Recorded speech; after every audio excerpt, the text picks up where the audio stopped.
When we first see your character in this movie, or not even see her, but we hear about her from Jay, he's saying to her that, she was the one who took care of everything in the family. How important is, our lines of dialogue like that in terms of just sort of your initial definition of a character, or how did you sort of initially see her? Well, the first time you encounter that character of mine is on the phone. Mm-hmm. Do you notice something strange about when he tells her that her daughter's dead?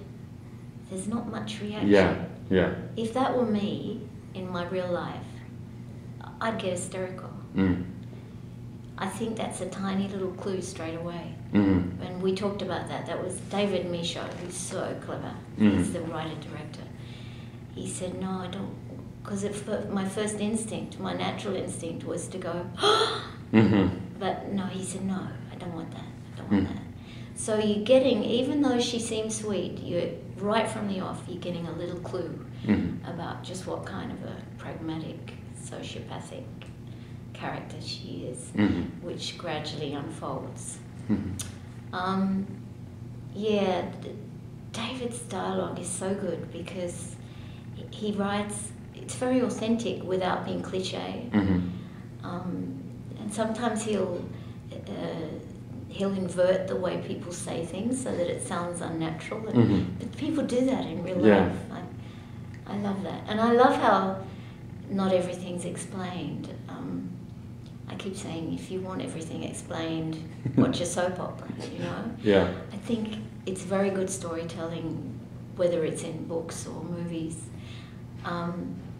to make the reader or the viewer work it out for themselves. And there could be several alternatives. Like, for instance, people are always asking me, what do you think happens at the end?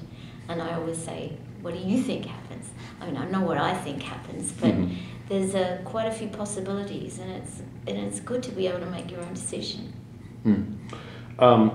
When you first looked at the script, I mean, you talk about sort of what your reaction would be to a moment finding out a piece of information like that.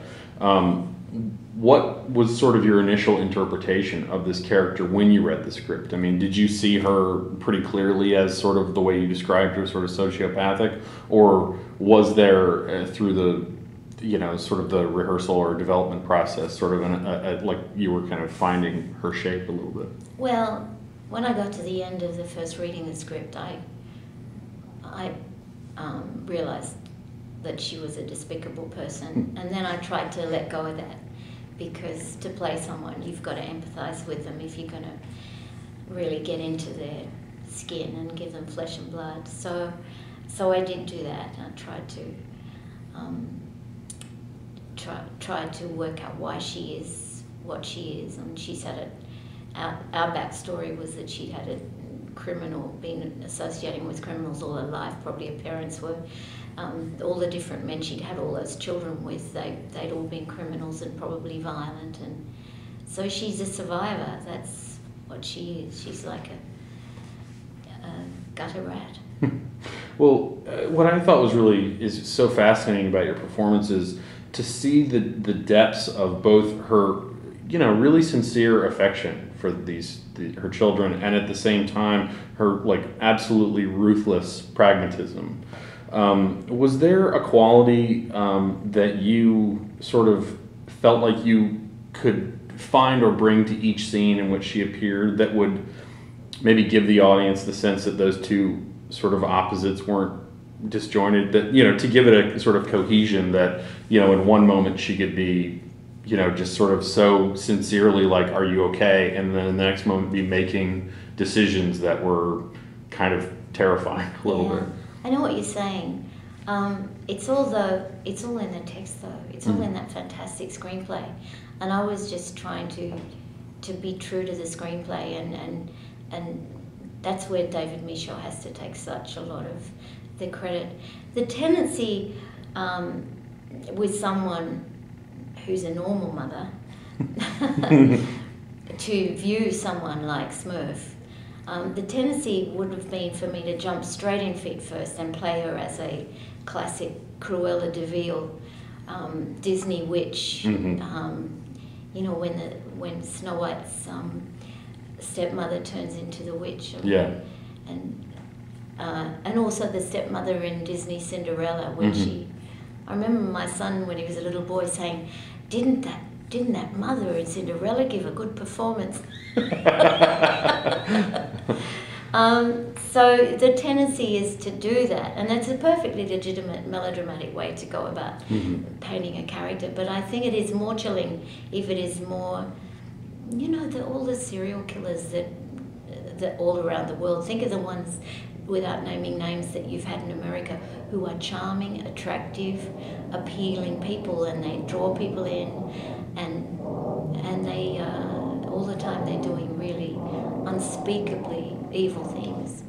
So it is much more interesting storytelling if it's not obvious. And I think that's probably why David was thinking of me for the role. I mean, he could have got a really interesting arch sort of woman who's really good at Shakespearean villainesses, and that would have been good too.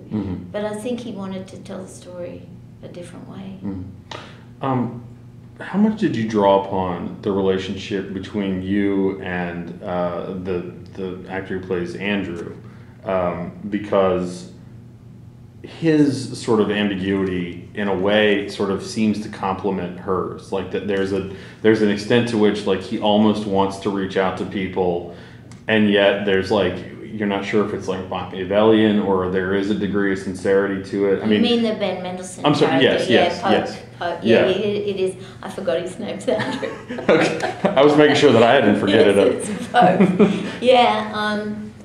Well, look, working with Ben Mendelsohn, he is a master. He's a master. And I did a film with him 15 years ago where he played the sweetest, most cosy. He played the most innocent, adorable, sweet young man.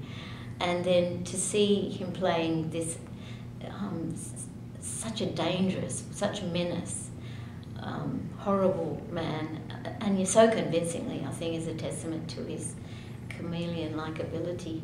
And I've known Ben Mendelsohn since he was just a teenager. He's about the same age as my own son in real life, and so I have a very maternal feeling towards him. But to act with him is a joy. I mean, it's just to play with him, to interact, to listen to him and watch him and throw dialogue at him is fabulous. Do you learn anything about your character through those interactions, or do you kind of have to bring a pretty clear sense of the character and then see how his performance and your performance kind of create a kind of alchemy? I mean, all of the above. Yeah. All of the above. With someone as good as Ben, whose work is very spontaneous. I mean, it's very precise, but also, you know, sometimes he'll shoot you something out of left field, and it's a challenge, and it can bring great moments of truth.